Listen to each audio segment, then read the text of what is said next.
পূজ্যপাদ আচার্যদেবের চরণে আমার কোটি কোটি প্রণাম।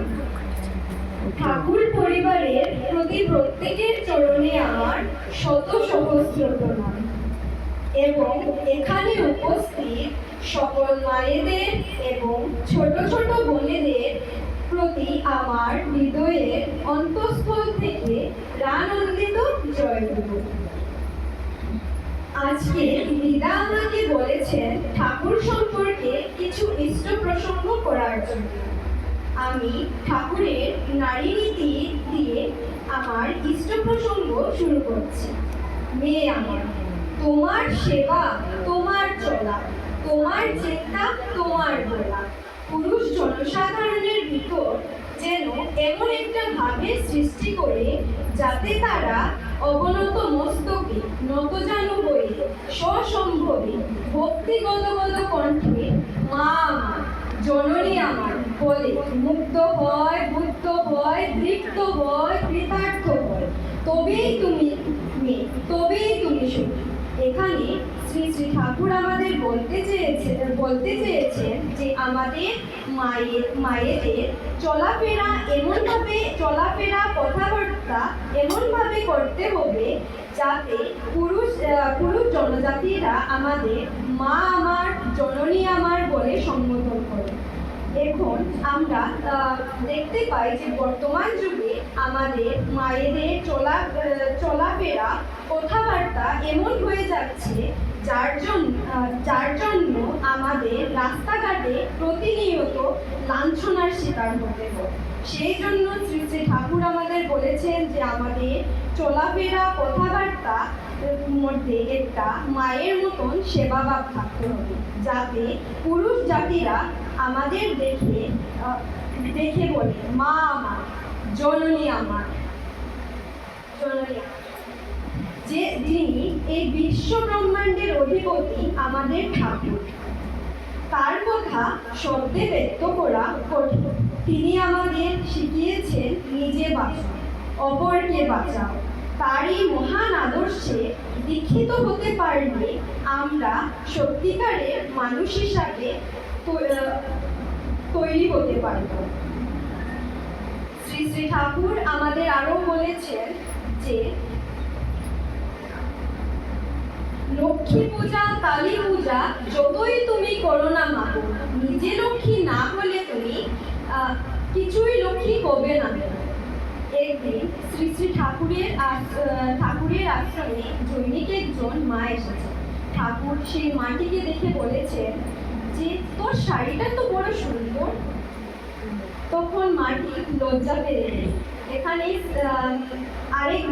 আরেকজন মা শ্রী শ্রী ঠাকুরের কাছে এসেছে। মা সেই মাটির চুল ঠাকুর হাত দিয়ে আছড়িয়ে দিয়ে বললেন তোর চুলগুলো এত এলোমেলো কেন? এখানে ঠাকুর আমাদের লক্ষ্মী বলতে বোঝাতে চেয়েছেন লক্ষ্মী মানে সুন্দর, লক্ষ্মী মানে স্ত্রী। অর্থাৎ আমাদের চলাফেরা কথাবার্তা, আমাদের পোশাক আশাক এমনভাবে হতে হবে যাতে যদি আমরা লক্ষ্মীর মতন হয়ে চলতে পারি তাহলে আমাদের সংসারটা লক্ষ্মীর মতন হয়ে উঠবে। অর্থাৎ আমরা যদি চোল এলোমেলো, শাড়িটা অপরিষ্কার এইভাবে যদি চলি তাহলে আমরা নিজেরাই লক্ষ্য করে দেখতে পাই আমাদের সংসারটাও যেমন কেমন এলোমেলো। এখানে ঠাকুর বোঝাতে চেয়েছে যে যতই আমরা লক্ষ্মী পুজো, কালী পুজো করি না কেন আমাদের নিজে লক্ষ্মী হয়ে উঠতে হবে। সুন্দরভাবে কথাবার্তা চলাফেরা এমনইভাবে আমাদের করতে হবে যাতে পুরুষ জাতিরা আমাদের দেখে তাদের কণ্ঠে থেকে বেরোয় মা আমার, জননী আমার। আমরা যারা সৎসঙ্গীরা আছি তাদের কাছে এই শ্রাবণ মাস বহু প্রতীক্ষিত, কারণ এই শ্রাবণ মাসে আমাদের পরমাত্মা জগৎজননী বড় মায়ের জন্ম মাস। আমরা নিত্যদিনের সুখ দুঃখ, ব্যথা বেদনা ইত্যাদি ভুলে আমরা সবাই এখানে একত্রিত হই শ্রী শ্রী ঠাকুর এবং বড় মার নাম কীর্তন করব বলে।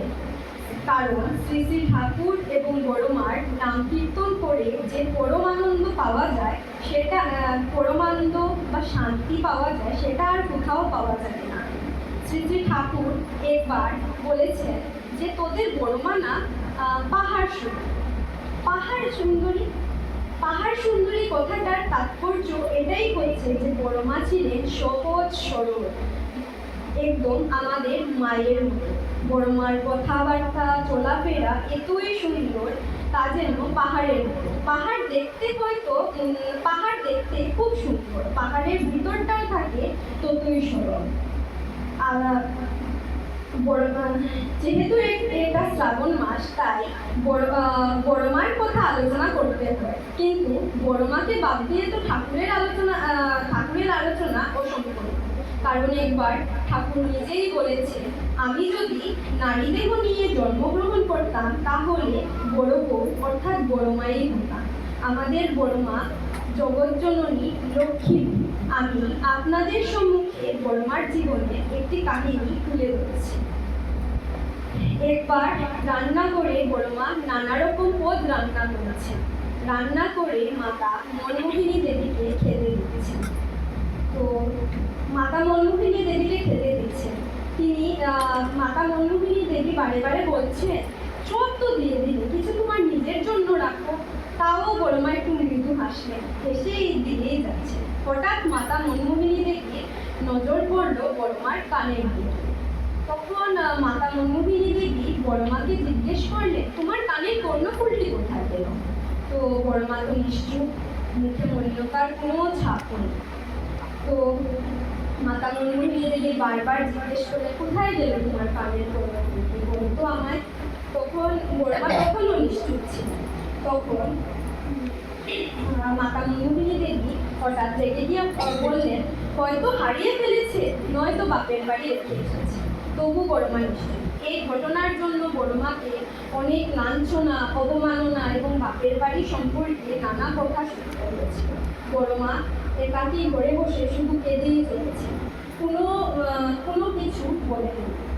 তারপর কিছুদিন পর বড় মা যখন একদিন ঘাটে জল আনতে গেছে, মাতা মনমোহিনী দেবী বসে আছেন। তখন হঠাৎ চুপিসারে এক জেলে বউ চুপিসারে ধীরে ধীরে ঠাকুর বাড়িতে আসে। মাতা মনমোহিনী দেবীকে দেখে প্রণাম করলো এবং প্রণাম করে বলল, মাতা মনমোহিনী দেবীর পায়ের নিকট একটি কাগজে মোড়া একটি পুড়িয়া দিয়ে। তখন মাতা মনমোহিনী দেবী উৎসুকতার সাথে জিজ্ঞেস করলেন, মা গো, এটার মধ্যে? তখন সেই জেলে বউটি বলল, মা, আমার ছেলেটি অসুস্থ ছিল, আমি বড়বাবুর কাছে এসে বলেছি। তখন বড়বাবু বড় বউয়ের কানের দুলটি খুলে আমাকে দিয়ে বলেছে, এটা বন্ধক রেখে তোর ছেলের চিকিৎসা করা যাবে। তো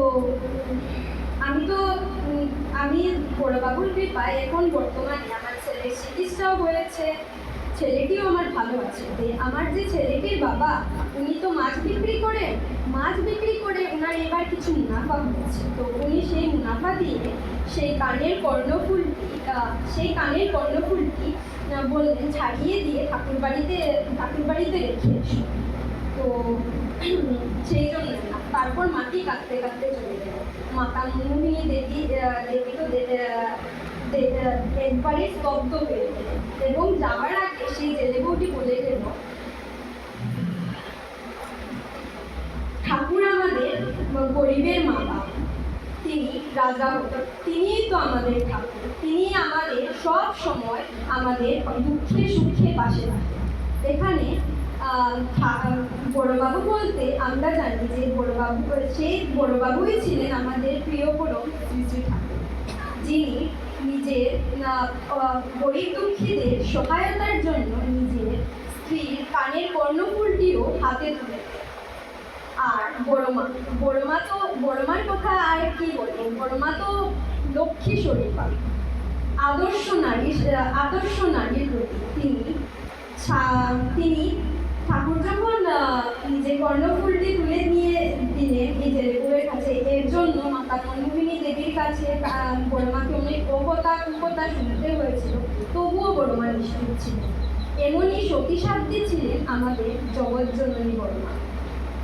তো আমি আপনাদের সাথে আরও একটি কথা ভাগ করে নিতে চাই। এটা আমার জীবনে শ্রী শ্রী ঠাকুরের পরম কৃপা। সময়টি ছিল 2023 সালে।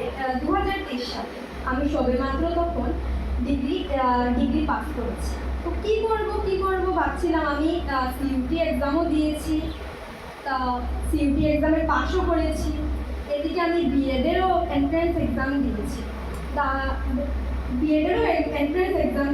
তারপর আমি তো সিইউটি দিলাম। আমার ইউনিভার্সিটিতে একটা ফর্মও পাঠাতে হতো, তাহলে আমি আমার একজন পিসিকে দিয়ে আমি ফর্মটা পাঠিয়ে দিয়েছি।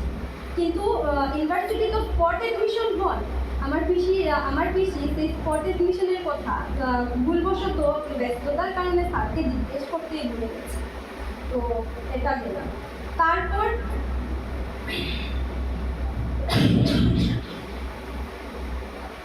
বিএডেরও এন্ট্রান্স এক্সাম দিলাম, বিএডেও পাস করেছি। কিন্তু যেহেতু আমাদের এখানে বিএডের যে কলেজ, এটা তো 2টা মাত্র, এটাতে চান্স পাওয়া অনেক কঠিন। আমি পেয়েছি, কিন্তু আমি ওয়েটিংয়ে ছিলাম। কী করবো ভাবতে পারছি না। আমি পরম পিতার কাছে প্রার্থনা করছি, ঠাকুর তুমি আমার সঙ্গে দেখো, সব সময় যাতে আমার সঙ্গে থাকে। তো তারপরে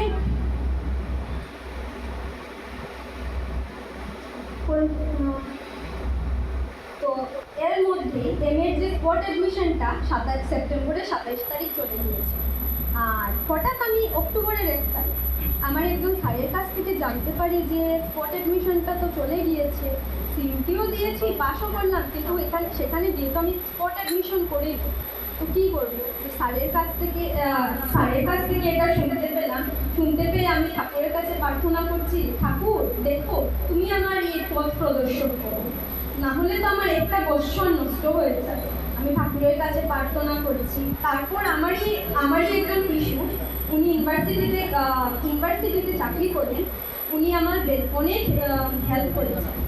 আর তাছাড়া আমার আরেকজন মিস ছিলেন লোহরি ম্যাম, উনিও আমাকে বলেছেন। আমি সেদিন রাত্রে আমি কী করবো, পিসুরা তো বলেছে, তারপর আমার ম্যামও বলেছে, তো আমার তো একটা নিজের কিছু করতে হবে। আমি ঠাকুরের কাছে প্রার্থনা করছি, ঠাকুরই আমার পথ প্রদর্শন করবে। আমি যেন হঠাৎ আমার মধ্যে এমন একটা ভাব জেগে উঠলো, আমি আমার একজন স্যারের কাছ থেকে ফোন নাম্বারটা নিয়ে আমি ইউনিভার্সিটির এইচওডিকে ফোন করে দিয়েছি। ফোন করে বলছি, স্যার এরকম আমার সাথে তো এরকম ঘটনা হয়েছে, আমি কী করব। তখন স্যার বললেন, মাগো আমি তো কিছু করতে পারবো না, এটা তো চলে গিয়েছে, আর ডেট চলে গেলে তো কিছু হয় না। তো পরদিন আমার জন্মদিন ছিল 2 অক্টোবর।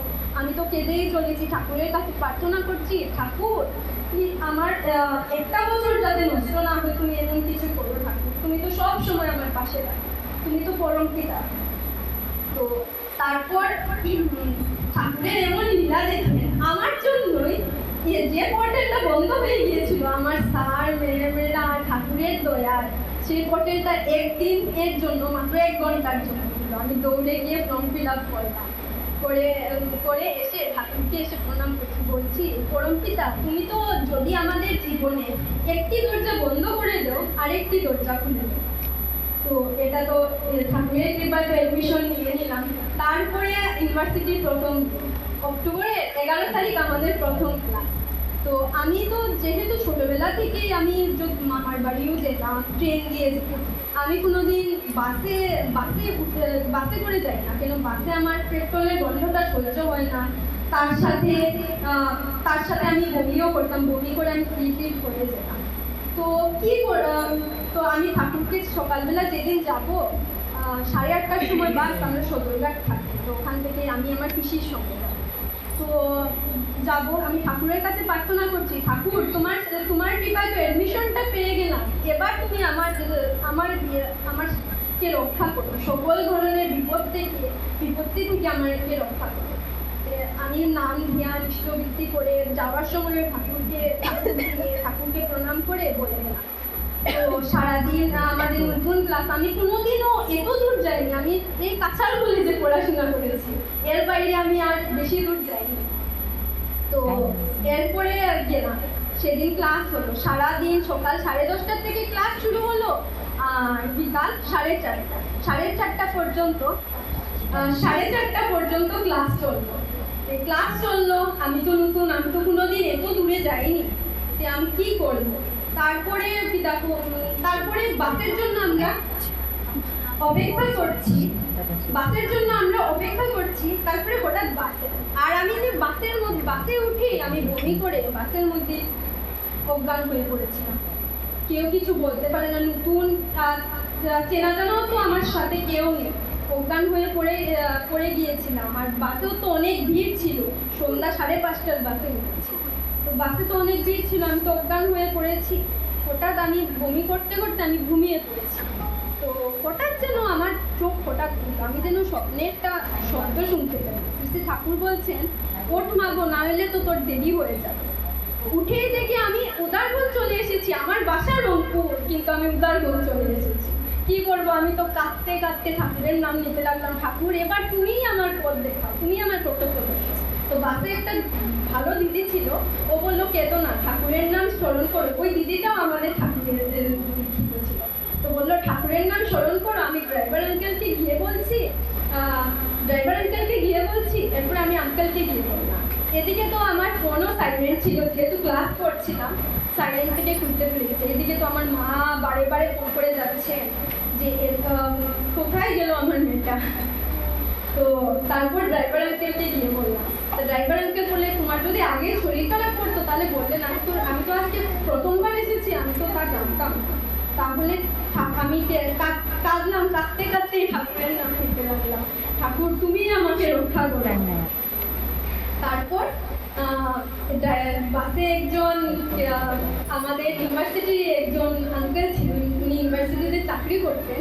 তো উনি আমাকে অটো দিয়ে বাড়ি পর্যন্ত পৌঁছে দিলেন। তো বাড়িতে তো চলে এসেছি, এবার একদিনেই যদি আমি আমার শারীরিক অবস্থা এত দুর্বল হয়ে পড়েছে, তাহলে 2টা বছর আমি কী করব। আমি ঠাকুরের কাছে প্রার্থনা করছি, ঠাকুর কি করবো, 2টা বছর রেগুলার তো যেতে হবে, কি করি, তুমি আমাকে পথ দেখাও।